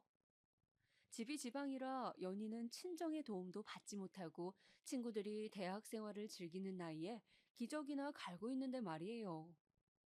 저는 남친에게 연희는 기저귀나 갈고 애기 보느라 쩔쩔매면서 아무것도 못하고 있는데 그 오빠는 진짜 이기적이다. 라고 말했습니다. 남친은 그게 무슨 소리야? 걔도 대학 다니느라 힘들어. 하며 저를 쳐다보더군요. 저는 네가 말하는 힘든 건 힘든 게 아니야. 하며 화를 내고 오늘은 네 친구 편드는 너도 꼴 보기 싫으니 그냥 가버리라고 말하고 자리를 박차고 일어섰습니다. 연희가 힘들어하는 것이 마치 제 일인 양 너무너무 화가 나더군요. 그리고 마음속에 있던 결혼에 대한 두려움들이 뭔가 구체적으로 제 눈앞에 펼쳐지는 느낌도 들었습니다. 결혼하면 시어머니가 수시로 집 비밀번호를 누르고 들이닥쳐도 다 참아야만 하는구나.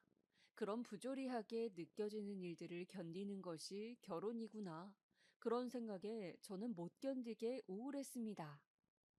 지금 생각해보면 친구의 일이었는데 왜 그렇게 이입이 됐는지 모르겠어요. 그런데 그때는 정말 연희의 삶이 마치 제 삶인 것만 같고 그 친구가 그 오빠와 사는 모습이 제 미래가 될 것만 같았습니다. 흔히들 왜 유유상종이라고 하잖아요. 절친한 친구끼리 사고방식이나 사는 모습도 비슷할 것만 같다는 생각을 한 것 같습니다. 제가 그렇게 하루하루 짜증을 내자 남친은 대체 내가 생각이 드는지 요즘 왜 그러냐고 캐묻더군요. 저는 제 생각을 솔직하게 남친에게 말했습니다. 친구는 유유상종이라 하는데 연희 사는 꼴을 보니 결혼하면 너도 나를 그렇게 고생시킬 것 같다고 하니 남친은 그 친구와 나는 사는 게 다르고 우리는 상황도 다른데 왜 그렇게 생각하냐며 손을 잡고 저를 달래주었습니다. 그리고 친구네는 연희도 대학을 졸업하지 못했고 그 친구 역시 지금은 졸업을 앞두고 바빠서 그렇지 친구가 취직을 하고 나면 상황이 좋아질 것이라고 지금은 시댁 돈에 의지해서 살아가고 있으니 친구 어머니가 그러셔도 참을 수밖에 없다고 말했어요. 우리는 어차피 결혼을 해도 서로 직장을 가진 다음에 할 건데 무슨 걱정이 그리 많냐고 말이죠. 저는 남친의 이야기를 듣자 화가 나고 불안했던 마음이 조금 가시는 것 같았습니다. 남친의 말이 현실적으로 맞는 말이기도 했고, 저 역시 너무 감정적으로 연희에게 이입을 한 것 같다는 생각도 들었죠. 그 후로 저는 남친과 성실하게 사랑을 키워갔어요. 연희의 아이가 자라 어린이집을 가고 할 때쯤 저는 대학을 무사히 졸업하고 취업 준비를 하고 있었습니다. 가고 싶은 외국계 회사가 있어서 그 회사에 들어가기 위해 스터디도 하고 면접 준비도 하느라 무척 바빴죠. 남친 역시 자신이 가고 싶은 공기업이 있다며 열심히 준비를 했습니다. 서로의 취직을 응원하면서 우리는 그렇게 최선을 다해 하루를 살아갔죠. 다행히도 저와 남자친구는 무사히 취업에 골인했습니다. 보통 2, 3년씩 취업 준비를 하는 요즘의 시대에 비추어 보면 둘 다 굉장히 잘 빨리 취직을 한 셈이었어요. 저는 취직하고 한동안은 회사 분위기 적응하며 눈치 보랴, 또 회사에 입고 갈 옷을 사랴, 첫 월급을 탄 주말에는 고향에 내려가서 부모님께 고기를 사드리고 내복 드리랴, 정신없이 취직 첫 해를 보냈습니다. 연희에게도 연희가 대학 다닐 때 좋아했던 마카롱을 잔뜩 사들고 애기도 볼 겸 놀러를 갔어요. 그런데 제가 바빴던 1, 2년 사이 연희의 얼굴은 많이 수척해져 있었습니다. 어디가 안 좋은 건지 살도 많이 빠지고 뭔가 기운도 없어 보였습니다. 제가 좋아하던 항상 밝고 긍정적이던 연희의 모습이 아니었어요. 저는 마카롱을 먹다가 연희에게 물었습니다. 연희야, 요새 무슨 일 있어? 어? 아니야. 일은 무슨. 애 키우느라 힘들어서 그러지. 혹시 무슨 일 있으면 나한테는 이야기해도 돼. 누구한테도 말 안 할게. 마음에 걱정이 있으면 얼굴이 어두워 보이잖아. 너 지금 얼굴이 너무 안 좋은 것 같아, 연희야. 그게, 저기, 남편이, 남편이 여자가 있는 것 같아. 뭐라고? 그게 무슨 소리야? 그렇게 연희는 저에게 남편이 여자가 있는 것 같다고 채팅창을 우연히 보게 되었는데 그 여자랑 반말로 오늘 언제 올 거냐는 둥, 보고 싶다는 둥 그런 말들을 주고받고 있었고 혼자 몰래 알아보니 구체적인 증거가 없으면 바람핀다는 심증이 있어도 인정받기 힘들다고 해서 지금 어떻게 해야 할지 혼란스러운 상태라고 했습니다. 저는 일단은 좀 더 지켜보라고 혹시 모르니 계속 찜찜한 마음이 들거든 증거를 수집해야 된다고 말했죠. 그리고 뭔가 확실한 것이 잡혔을 때 결판을 내야 한다고요. 저는 연희의 손을 꼭 잡고 무슨 일이 있고 혼자 하기 힘들면 나한테 꼭 이야기하라고 했습니다. 힘든 걸 혼자 견디지 말고 이럴 때 친구를 써먹으라고 말이죠. 힘들어하는 연희와 달리 남친과 저의 사이는 좋았습니다. 새로운 직장에서 서로 즐겁게 지내고 있었고, 일주일에 한두 번 만나 맛있는 음식을 먹으며 한 주간의 일들을 이야기하기도 하고, 몰아서 하루 종일 데이트를 하기도 했어요. 월급을 받게 되니 가고 싶은 맛집도 돈의 구애를 덜 받고 먹으러 갈 수 있어 그것 또한 즐거웠습니다. 하루는 동네에 맛있는 족발집이 있다고 해서 족발을 먹으러 갔습니다. 남친이 소주를 시켜서 저도 못 먹는 술이지만 그날따라 한 잔 마시고 싶어서 같이 마시다 보니 머리가 깨질 듯이 아프더군요. 제가 머리가 아파서 몸을 못 가누자 그는 걱정을 하면서 잠시 쉬고 가자고 하더군요. 그렇게 저희는 근처 모텔에 들어가게 되었습니다. 아무래도 사귄 지 오래되었기 때문에 저는 그와 그렇게 한 번씩 모텔에 가기도 하는 사이였는데 그렇게 밤을 보내고 다음 날은 같이 콩나물 해장국을 먹으러 갔습니다. 그런데 족발을 먹은 지 얼마쯤 지났을 때 갑자기 속이 답답하고 머리가 어지러운 것을 느꼈습니다. 어쩐지 몸이 처지는 것 같기도 하고 기운도 없고요. 그러고 보니 이번 달 생리를 건너뛰었다는 게 번뜩 생각이 나더군요. 등에서 식은땀이 흘렀습니다. 깜짝 놀라서 근처 약국으로 뛰어가 임신 테스트기를 해보니 아니나 다를까 도줄이었습니다. 저는 어떻게 해야 할지 갈팡질팡 하다가 일단 근처 산부인과로 달려갔어요. 초음파를 해보니 임신 6주더군요. 초기라서 조심해야 한다고 했습니다.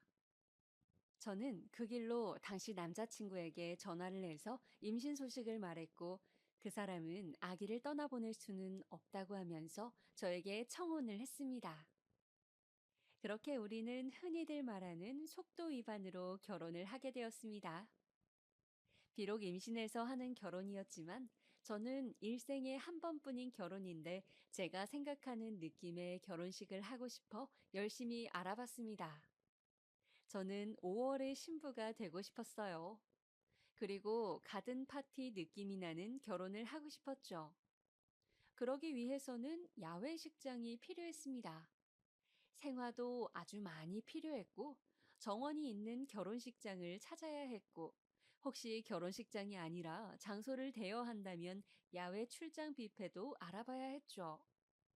혼자 품을 팔다가 도저히 안 돼서 웨딩 플래너와 열심히 상담하며 식장도 잡고 웨딩 촬영도 하면서 특별한 결혼식이 될 수 있도록 애썼죠. 양쪽 직장 동료들과 친구들, 그리고 가족들 축복을 받으며 결혼했고, 동양의 하와이라고 불리는 일본 오키나와로 신혼여행도 다녀왔습니다. 오키나와는 미군 주둔지여서 스테이크가 유명했는데, 아직도 거기 가서 남친에서 남편이 된 것을 축하하면서 둘이서 남편은 맥주에 스테이크를, 저는 주스와 스테이크를 먹었던 것이 눈에 아른거릴 만큼 저에게는 행복한 기억입니다. 날씨도 좋았고 분위기도 좋았고 모든 것이 행복했어요. 해변에서 수영을 하는데 그 순간 얼마나 행복한지. 이 사람과 살면서 항상 이런 기분으로 살 수 있다면 정말 좋겠다. 그런 생각도 들었습니다. 오키나와에 가서 또 기억에 남았던 것은 무슨 전망대를 갔던 기억이었어요. 꼭대기 탑에는 종이 있었고 그 종을 울리면 소원을 들어준다는 곳이었는데 그곳에 가서 저는 저의 결혼 생활의 행복과 그리고 연희의 행복을 빌었습니다. 결혼을 하면서 저는 사실 마음 깊은 곳에는 나도 연희처럼 살면 어쩌지? 라는 두려움이 있었습니다. 연희 남편이 그렇게 연희를 고생시키는 것만큼 제 남편 역시 친한 친구이기 때문에 그럴 수 있다는 두려움이 여전히 있었거든요. 그러나 저의 그런 걱정을 비웃기라도 하듯 남편은 신혼여행 내내 저에게 잘해주었습니다. 제가 좋아한다고 했던 열대과일을 호텔로 잔뜩 사다 놓기도 하고 또 제가 사고 싶어 했던 수영복 브랜드를 아울렛에서 세일하는 걸 봤다며 수영복을 사주기도 했죠. 그렇게 일주일의 꿈 같은 신혼여행을 마치고 우리는 새로 마련한 신혼집 아파트로 향했습니다. 신혼집을 얻을 때 사실 우리 부부는 고민이 많았어요. 둘 다 사회 초년생이어서 큰 돈이 없었고 그래도 빌라보다는 아파트로 가고 싶은 욕심도 있었기 때문이었죠. 다행히 둘 다 신용도도 좋고 직장도 나쁘지 않아서 대출을 받고 그렇게 20평대 아파트 전세를 얻을 수 있었습니다. 저는 당시 인테리어에 관심이 많았기 때문에 북유럽풍으로 집을 꾸미고 싶었어요. 그래서 벽지를 모두 화이트로 바꾸고 푸른색의 큰 식물을 놓고 소파나 의자의 톤은 밝은 베이지 톤으로 통일했죠. 화장대에는 동그란 모양의 조명도 직접 사서 달아놓고 바닥에는 비싼 돈을 주고 산 러그를 깔았습니다. 사계절 쓸 수 있는 그 러그는 인디언 핑크색이었는데 아주 세련되고 예쁜 색이라고 생각했어요. 그리고 꼭 사고 싶었던 스타일러도 장만했습니다. 침대도 큰 맘을 먹고 제가 꼭 사고 싶었던 에이스 침대를 장만했어요. 매트리스 값이 비쌌지만 잠만큼은 편하게 푹 자고 싶었기 때문이죠. 공항에서 집으로 돌아가면서 저는 둘이서 새로 시작할 그 집에서의 생활이 잔뜩 기대가 되었습니다. 아무래도 신경 써서 꾸민 만큼 집에 대한 애정이 컸던 것 같아요. 그런데 그렇게 기대에 부풀어서 집에 도착한 우리에게 기다리고 있는 광경은 정말 상상 이상이었습니다. 아파트 현관에 도착해서 저는 비밀번호를 누르려고 했어요. 그런데 실수로 예전 자취방 비밀번호를 눌러 그만 삐삐 소리가 나고 도어락이 잠깐 버벅거렸습니다.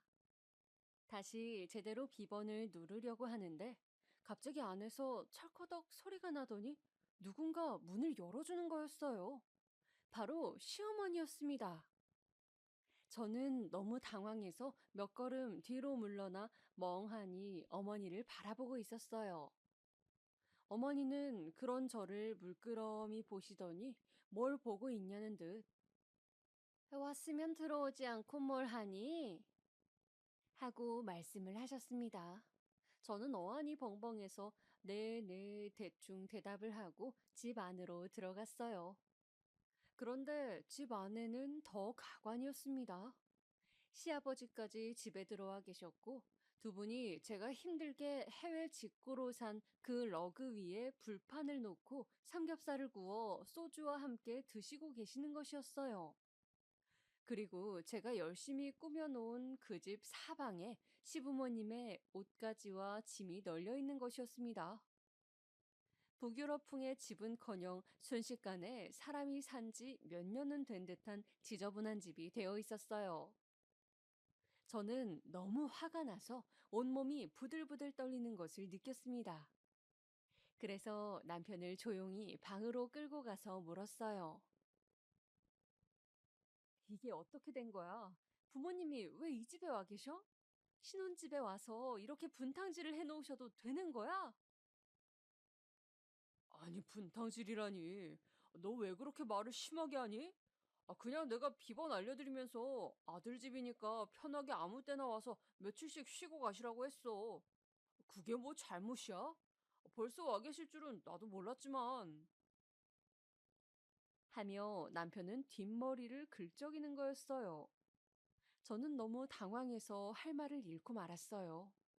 도저히 안 되겠다 싶어 저는 남편에게 말고 그냥 시부모님께 바로 물어야겠다 생각하고 거실로 나갔습니다. 어머니, 갑자기 여기 왜 오신 거예요?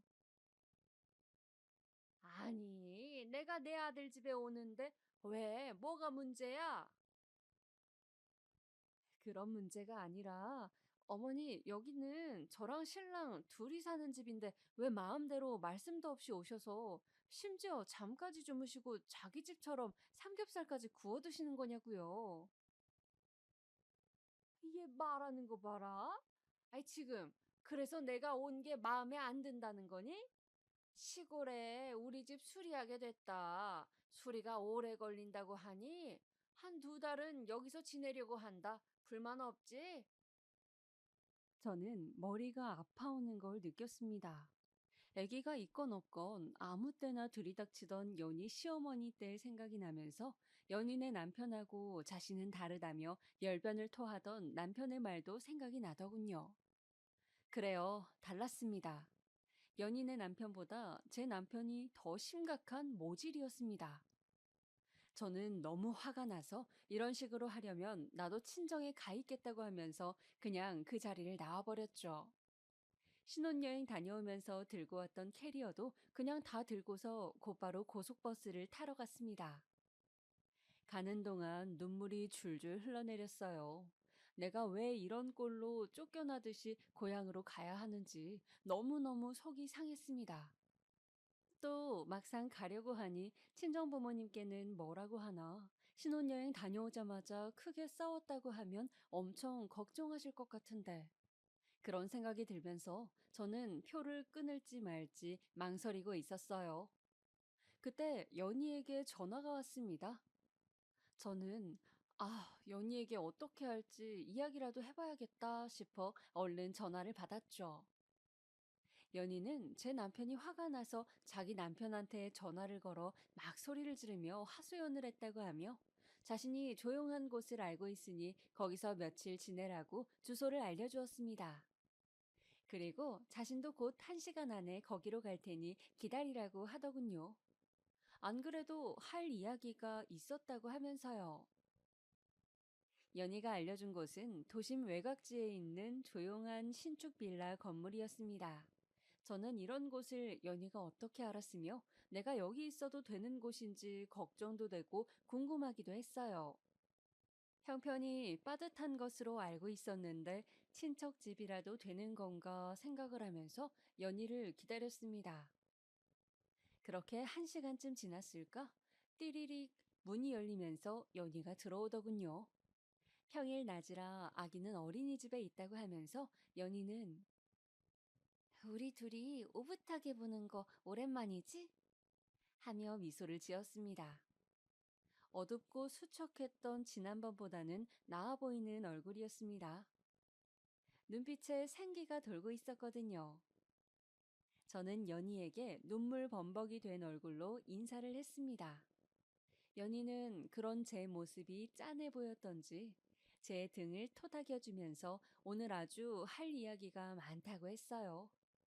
자신도 많이 고민했지만 그래도 할 말을 해야겠다고 하면서 저에게 마음 단단히 먹고 자신의 이야기를 들으라고 하더군요. 그리고 연희는 경악할 만한 이야기를 시작했습니다. 연희의 남편과 제 남편의 진짜 민낯에 대한 충격적인 이야기였습니다. 연주야, 나 있잖아. 진짜 오래 고민했어. 아기를 가진 너에게 너무 힘든 이야기가 될 것 같아서 이 말을 해야 하나 정말 고민을 많이 했단다. 그런데 너라도 나처럼은 살지 말아야 한다는 그런 생각이 들더라. 이 말을 듣고 네가 나와 같은 선택을 하든 그렇지 않든 나는 상관없어. 네가 네 남편을 택하고 나와 안 보고 살겠다고 해도 괜찮아. 그래도 너도 진실을 알고 선택하는 것이 나는 중요하다고 생각하니까. 대체 무슨 일이길래 이렇게 말이 길어? 사람 불안하게. 얼른 이야기해봐. 너 저번에 내가 너한테 남편이 여자가 있는 것 같다고 말한 거 기억나지? 그게 사실이었어. 네가 그때 나한테 증거를 잡으라고 말했잖아? 그래서 내가 뒤도 밟아보고 몰래 핸드폰도 열어보면서 그렇게 증거를 더 수집했는데 글쎄 네 남편하고 내 남편이 둘이 아직도 총각 행세를 하고 다니면서 같이 여자들을 만나고 있더라고. 저는 순간 너무 충격을 받아서 머리가 아픈 것을 느꼈습니다. 뭔가 식은땀이 나는 것 같기도 했어요. 제 귀로 들었지만 지금 들은 이야기를 믿을 수가 없었습니다. 제 친구가 도대체 무슨 말을 하는 것일까요? 놀랐지. 이런 이야기를 하게 돼서 미안해. 그렇지만 이제 막 결혼식을 했는데 나는 넌 아직 늦지 않았다고 본다. 지금이 탈출할 마지막 기회야. 저 새끼들 진짜 악질들이야. 여자를 수시로 바꾸고 남자들끼리만 보는 적이 없고 둘이 어울려서 유흥업소도 다니고 노래방 도우미까지 부르고 난리도 아니더라고. 저는 갑자기 배가 땡겨오는 것 같았습니다. 아직 조심해야 할 시기라고 했는데 기분 탓인지 배가 쿡쿡 쑤시는 것 같았어요. 그리고 너네 어머니 오늘 들이닥치신 거 그거 남편이 아마도 그렇게 해도 된다고 한 걸 거야. 알고 보니까 그 새끼들이 신혼 초에 와이프 군기 잡는다시고 그런 짓을 한 번씩 해서 길을 확 꺾어야 한다는 등 그런 소리를 지들끼리 무슨 공식인 양 떠들고 다녔더라고. 하, 어이가 없었습니다. 저는 정말 제 남편이 그랬다는 게 믿기지가 않아 몇 번이고 네가 잘못 안 것은 아니냐고 물어봤습니다. 그러나 연희는 단호하게 말하더군요. 모든 사실을 나도 부정하고 싶었지만 걔들은 그런 저질 쓰레기들이 맞아. 그리고 그런 데 가서 여자랑 노는 거에 맛 끌린 애들은 결국 그거 못 고쳐. 사람 고쳐 쓰는 거 아니라는 말 너도 알지? 이 집 사실 내가 애기 키우면서 동네 카페도 나가고 소일거리 하며 재택 알바도 하면서 모은 돈으로 겨우 월세 얻은 내 오피스텔이야. 얼른 이혼하고 여기 나와서 아이랑 함께 평화롭게 지내고 싶어. 일단 나도 아직은 아무것도 모르는 척하고 있는 상태니까 이 집에 대해선 비밀로 하고 너도 당장 친정 가기도 못할 테고 생각 정리가 필요할 테니 며칠 지내면서 잘 한번 생각해봐. 앞으로 어떻게 할 건지, 어? 연희는 나에게 자신처럼 살지를 않길 바란다며 아닌 것은 초장에 싹을 잘라내는 게 맞는 것 같다고 재차 당부를 하곤 사라졌습니다. 저는 남편이 그런 사람이었다는 것에 놀라고 또 믿기지 않아 처음에는 연희의 말을 부정했습니다. 그런데 시간이 지날수록 아무리 부정하려 해봐도 이게 진실이라는 생각이 들더군요. 연희가 제 결혼 생활을 망치려 이런 거짓말을 지어낼 이유도 없고 자신의 인생 역시 이혼할 이유가 없다는 생각과 결혼 이후 내내 얼굴에 그늘이 있었던 연희의 모습이 계속 생각났습니다. 나도 곧 연희처럼 그렇게 어두운 얼굴로 살게 될 것이 분명해 보였습니다. 연희의 말을 들은 날부터 하루에 몇 번씩 배가 땡기는 것이 느껴졌습니다. 저는 그 집에 일주일간 있으면서 이 일은 그대로 넘어갈 일은 아니라는 결론을 내렸어요. 도저히 그런 사람을 남편으로 앞으로 남은 수십 년을 믿고 지낼 수는 없었습니다. 마음을 굳힌 다음 집에 들어가기 전에 저는 배가 자꾸 땡기는 것이 이상해 병원을 들렀습니다. 그런데 병원에서 진료를 기다리는데 그날따라 대기가 너무 많아 1시간째 의자에 앉아 있었습니다. 핸드폰을 보면서 앞으로 이혼을 해야 하나, 별거부터 해야 하나, 혼자 아기를 낳으러 가면 어떨까, 여러 생각을 하며 지끈거리는 머리를 손으로 짚고 있는데 갑자기 뭔가가 종아리를 타고 흘러내리는 느낌이 들었습니다. 무심결에 뭔가 싶어 제 다리를 살펴보니 그것은 선명하다 못해 시커먼 핏덩어리였어요. 저는 너무 놀라서 비명을 질렀고 간호사가 달려와 저를 얼른 눕히더군요.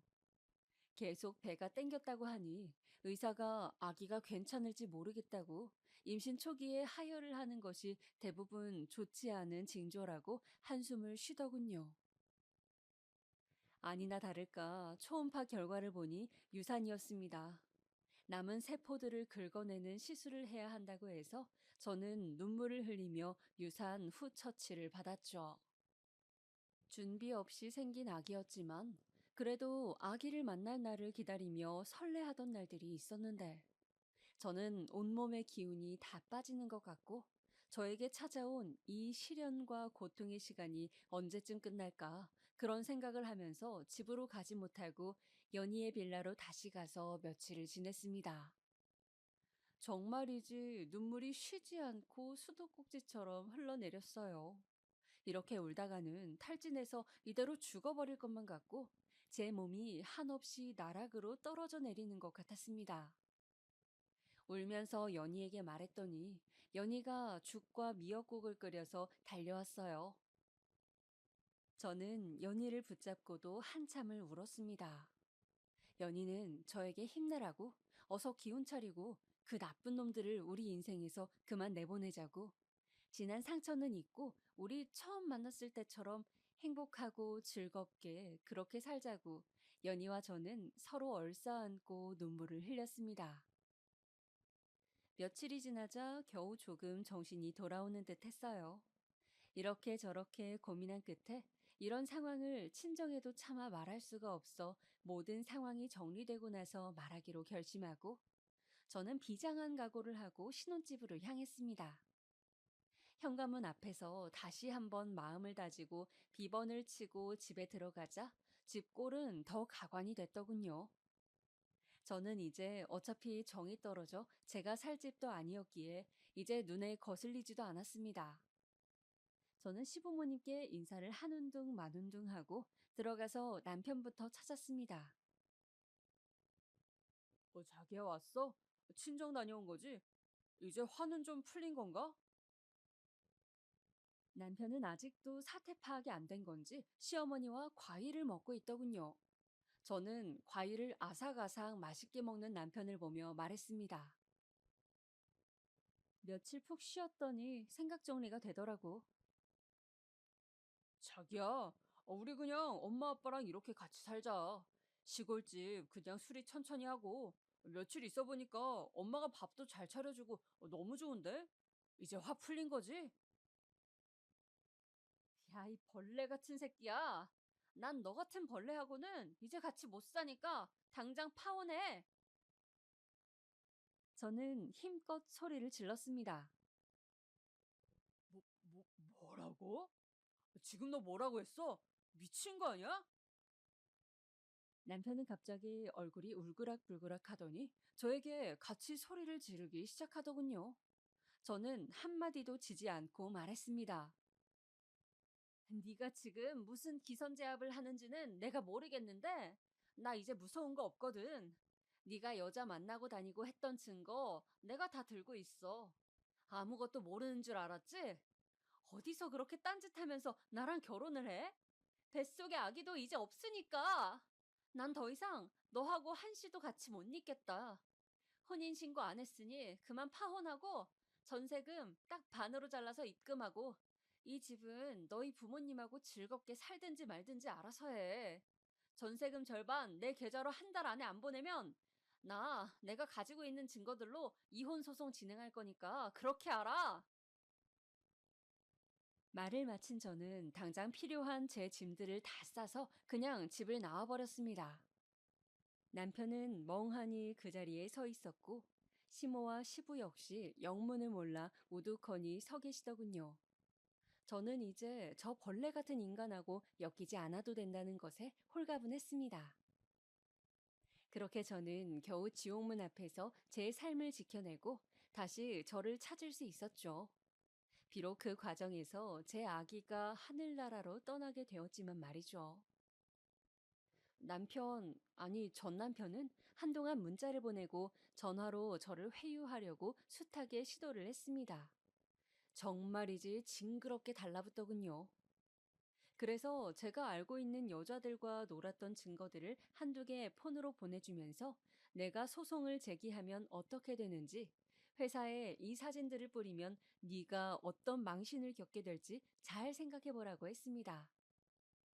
그리고 한 달 안에 전세금 보내지 않으면 말한 대로 진행하겠다고 재차 경고를 했죠. 아기를 잃은 일에 대해서는 우리 둘의 아기였기 때문에 정확하게 말해주었습니다. 네가 어떤 인간인지 알게 되고 나서 충격으로 하혈을 하고 유산을 해버렸다고. 남편은 그 말을 듣더니 할 말이 없는지 아무 말도 없이 전화를 끊더군요. 그리고 한 달이 다 되어가던 시점에 전세금의 절반을 제 계좌로 보내왔습니다. 그렇게 저는 혼인신고를 안 한 상태에서 결국 파혼을 하게 되었죠. 지금도 그때 일을 생각하면 마음이 쓰리고 아픕니다. 마치 상처가 낫지 않고 골마서 속에 그대로 있는 것 같은 느낌이죠. 저는 한동안 파혼 사실을 친정에도 말하지 못하고 끙끙 앓았습니다. 나중에 사실을 알게 된 친정에서는 어떻게 그런 큰일을 너 혼자 다 감당했냐고 하시며 가슴을 치시더군요. 그리고 앞으로는 좋은 일만 있을 거라고 정말 힘든 결정이었지만 현명하게 잘했다고 부모님은 제 결정을 응원해 주셨습니다. 제가 파혼한 때로부터 3번의 봄이 지난 지금, 저는 마음이 편안하고 행복합니다. 제 친구 연희도 우여곡절 끝에 아이를 데리고 결국 이혼을 했고, 저는 연희의 빌라와 가까운 곳에 집을 얻어 서로 의지하며 왕래하면서 지내고 있습니다. 연희는 대학을 마저 졸업했고, 그토록 하고 싶어 하던 자신의 꿈을 향해서 열심히 취업 준비 중입니다. 저는 연희를 보면서 어떤 상황에서도 굴하지 않고 진실을 받아들이고 자신을 지키려는 그녀의 용기가 제 삶까지 구해낸 것은 아닐까 그런 생각이 들었습니다. 아무리 외면하려고 해도 결국 진실은 어떻게든 밝혀지는 것이고 모른 척 덮어봤자 결국 더 큰 상처가 되어 돌아온다는 것을 뼈저리게 느꼈던 시간들이었습니다. 코로나로 극성인 요즘 제 이야기를 듣다가 더 울적해지신 것은 아닐지요? 저는 지금 오늘 여러분에게 진실을 받아들이고 이겨내려는 용기에 대해 말씀드리고 싶었습니다. 삶은 행복할 때보다 오히려 괴롭고 고통스러울 때가 많죠. 하지만 그런 시간들을 버티고 이겨내는 것은 우리 자신의 의지입니다. 여러분, 지금 삶이 힘들더라도 정신 바짝 차리시고 상황을 해결할 수 있는 지혜를 모색해 보시길 바랍니다. 저도 하루하루 더 열심히 살아가려고 합니다. 오늘 제 이야기 들어주셔서 감사합니다.